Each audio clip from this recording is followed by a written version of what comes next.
The first procedural extension we'll cover is user-defined functions, or UDFs. There is, of course, a wide range of system functions that are provided by SingleStore, but if there are occasions where a custom set of logic needs to be written and applied, a UDF is a perfect option. For example, there are dozens of built-in numeric functions like round and rand for random numbers, and even more complex math functions like cosine and tangents, but perhaps you need a specific function like the one we observed previously that determines whether or not a number is a prime number. Since that is not a built-in system function, we would want to create a user-defined function. User-defined functions are very similar to functions you may have written in other programmatic languages like Java or Python. It's simply a callable routine that executes programmatic logic and can optionally return a value. Here is an example UDF of the isPrime function we mentioned a moment ago. In the header section, we name our UDF, define any parameters this function receives, and define the return type of this function. The body of the function begins with the begin keyword and ends with the end keyword. And within the body, we write the programmatic logic. So let's hop on over to Studio and write this UDF. We'll begin by redefining our delimiter so that our semicolons don't cut off our UDF definition, and then change it back to the semicolon at the end. Then we'll create our create header. And again, this is where we name our function, define parameters, and define what we'll be returning. Of course, this function accepts an integer and will be returning a Boolean of true or false, which will be converted into a 1 or 0. Then we would have our variable declaration section, but in our case, we don't need to declare any new variables, so we can proceed to our function body. So again, this execution section is wrapped in begin and end keywords, and the end of our function body is the end of our UDF, so we can provide our delimiter of // to end the UDF.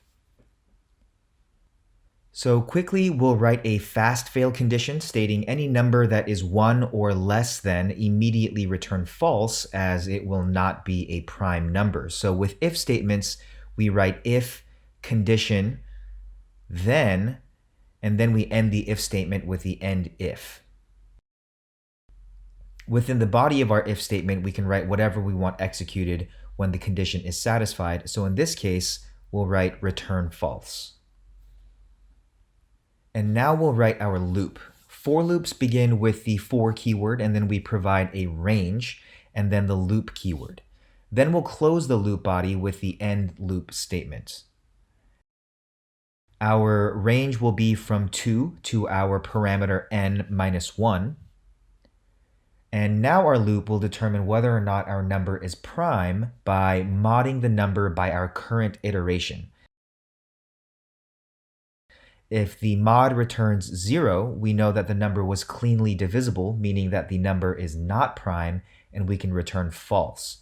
Otherwise, the loop keeps running and modding each incremented number until the for loop finishes, and if our if statement was never satisfied, we can finally return true. So we'll create our UDF, and to invoke our function, we use the select statement with our UDF name.